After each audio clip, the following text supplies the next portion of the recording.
In this episode, we take a look at an Intermountain auto rack that is considered exclusive? Or elusive. We go to the GN in 1970 and address a problem that has taken years to fix.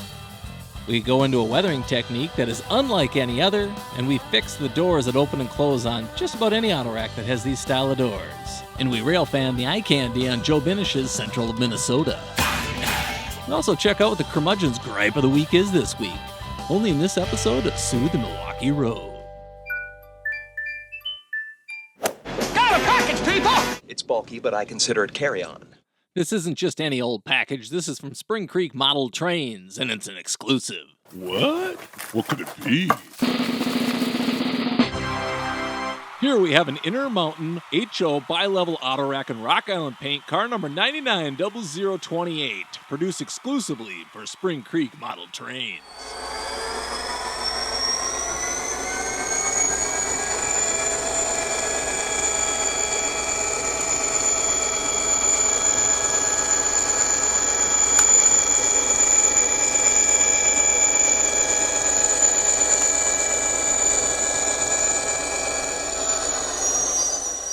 And the disclaimer, this is merely a review. There is no money exchanged, and I've got no special interest in Spring Creek Model Trains. But I've always had interest in the Intermountain auto racks. They're super detailed and very cool, but also quite spendy.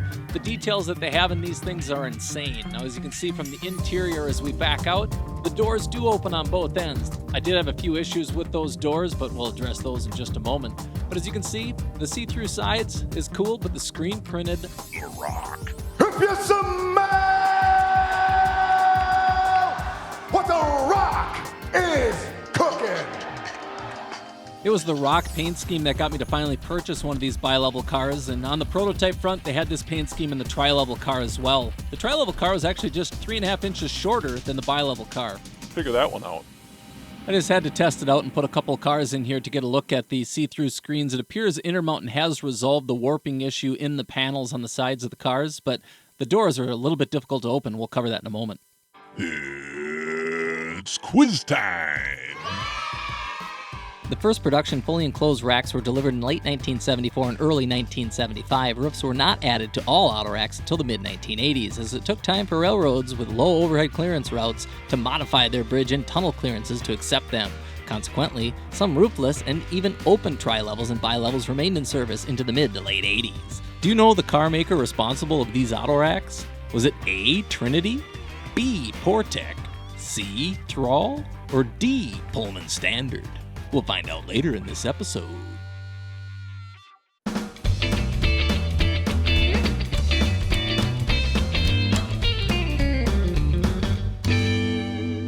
All right, it took 5 minutes, took you 10 seconds to watch, but opening and closing these doors is difficult. It's been something that I wasn't totally keen on. I wasn't expecting it, but I want to be at least addressing the problem. If you've got these cars, here's what I've done. You can see I've scooched these things back and forth. This is prior to making any adjustments. I do use a bamboo skewer to kind of help myself push and close the door. And there's 2 points on the actual door itself that you can kind of help nudge along. I use these points to help push it past center, down along the bottom as well as the top. Keep working it until the door pops off. This is going to allow you to be able to take the door off and address the issue. And across the top here, there's this little groove, and there's one along the bottom that you're going to want to take attention to detail to. And what I'm doing is using an X-Acto knife to lift the paint off, as well as clean off any of the burrs or debris from any of the flashing when the actual door was created. As you can see here, I've cleaned the paint off the back. You don't see this, so it's not too big of a concern. I do it also on the outside. That's up in a groove, so you're not going to visually see that I've removed the blue paint. And in all honesty, if you do open and close your door and you do see any of that, a little bit of weathering for you. Now, as we move to the bottom, same type of thing. I'm cleaning the paint off to be able to give it a little bit easier ability to slide. I do it on the car itself as well. I remove the paint from the bottom groove as well as the top groove the best you can. And then I go to slide it back into position, and we kind of test it out.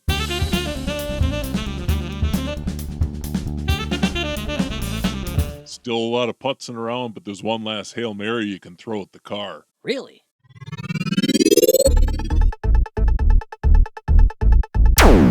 Well, here we are at the GN in 1970. Clearly, we've gone Here's Creative Solutions at its best. This is where the helix is now located. The process that is taking place is getting it ready to be point to point. This whole railroad has kind of been a family affair. This is my younger sister that happened to be in the shot. She was 4 years old at the time, gotten a little bit older since. She's gotten married and has a little one. Kind of like myself, we've got our families, and trains have kind of been around us our whole life. So growing up with it, here I am, 15 years old. Ha! That's some sweet hair. But as we fast forward to today, I still go out to the railroad and enjoy the time. My son joins me as well at the railroad. Here they're looking at Hot Wheel cars. Tangent. Well, while they look at Hot Wheel cars, we're looking at modifying the railroad. I've been upgrading the east end staging with occupancy detection, as well as upgrading some of the switch machines. Well, this was an area that's always been difficult to access. And finally, my dad and I were talking about it and said, let's cut in an access. This allows us to get into that area if there's a derailment, if there needs to be any adjustment to the switch machines. It's now readily accessible. Also, it's nice to be able to clean in this area because this area hasn't seen the light of day for I don't know how long. But we cut this opening. I've set up some clamps to be able to hold the cutout piece. But as you look underneath, we've upgraded to our servos and a little bit of dust under there. We got this thing cleaned up just a little bit. We got some more cleaning yet to do, as well as some of the wires. But nonetheless, we've been able to rectify and get rid of the issue. The stalls that were happening are no longer there. We insulated our rails, and now our locomotives can roll through the hidden staging with ease. We did set up a surveillance camera in this area to be able to monitor if cars or trains have pulled past points of the switch. And if there are any issues, we know where they're at, and now we can access them. And since we got our test train out, we might as well watch it traverse a little portion of the railroad.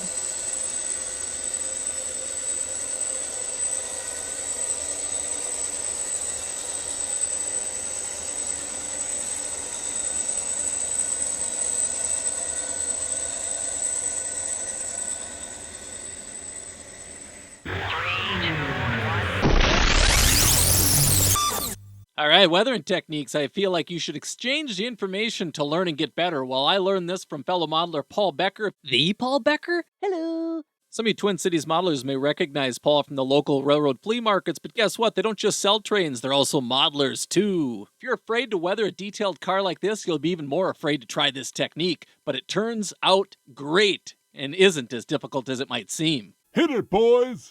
Step 1, remove trucks and couplers.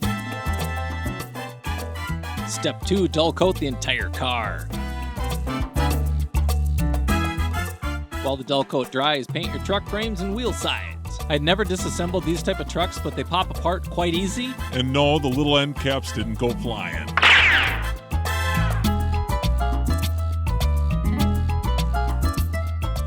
I've white chalked cars in the past and then just sprayed them with Dullcote, but this is actually a more controlled method.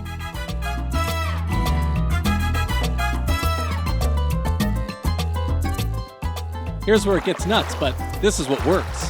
Step 5, submerge the entire car in clean water. You're going to want to do it quickly. Don't slowly ease it in. It's not a hot tub. Step 6, you dry the car with a paper towel and a hairdryer if needed. You'll see it slowly lightens as the process goes along. Step 7, weather the car to your heart's content. Generally use a prototype photo if possible. I did mask off a couple areas on the car to create kind of patches as well as define those lines from the air slides. Step 8, Dullcote the car again. This sure is a lot of steps. Hey, beauty takes time.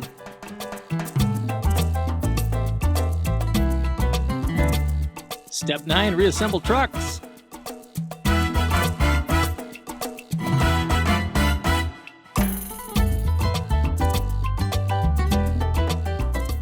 And final step is reinstall those reassembled trucks and also add your couplers. There you have it, the bright new blue faded to the new old blue.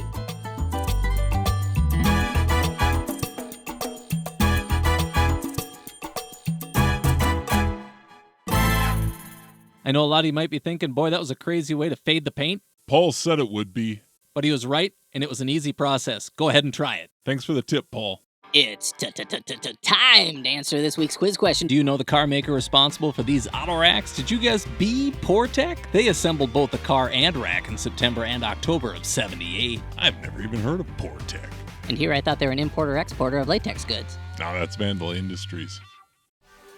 You'd think we'd be done monkeying with these doors, but we're not. We got a few things left to adjust, and that was actually adding a little bit of graphite to the tops of the tracks as well as the inside grooves.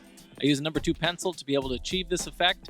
It ends up helping lubricate or help slide the doors. I tried this before scraping off the paint and found actually the best combination is a combination of both. Remove the paint and then add a little bit of graphite.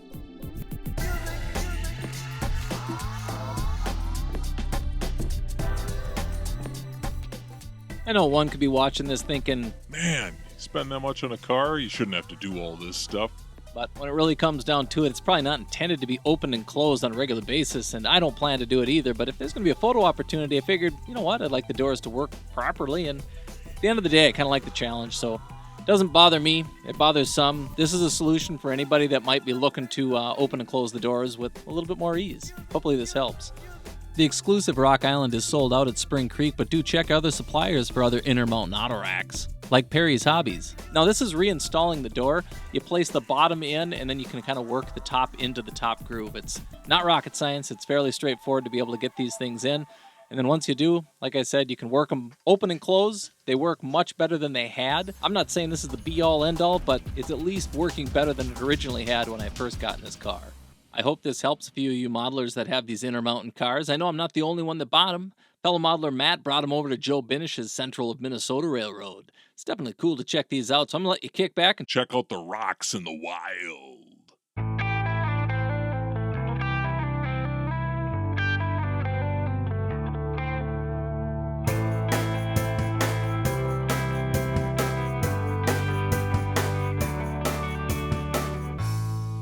Well, I hope you enjoyed the still shots that our trackside photographers captured. I ended up catching up with them and asking them. Do you have any video?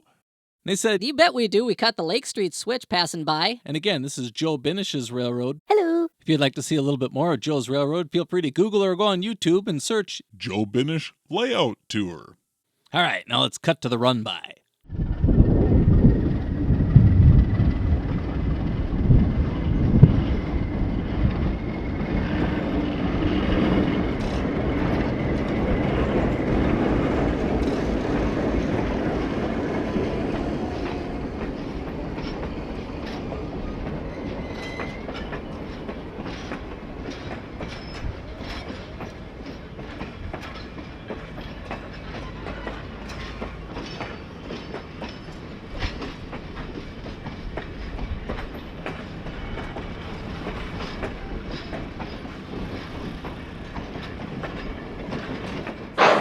Alright, here's a curmudgeon coming at you for the gripe of the week. The gripe of the week this week is about those high-end cars that need to be fixed when you bring them home. As soon as you take them out of the box, they need to fix a coupler or put a detail back on. I pay enough for these cars, they should be perfect, they should be mint. When it comes right down to it, you don't go buy a car at a new car lot, and as soon as you get it home, you gotta change the oil or replace the motor? I mean, that's just not right. When it comes down to it, the curmudgeon has high standards, and with high standards, high gripe levels, and that's the curmudgeon's gripe of the week. They should be perfect. They should be mint.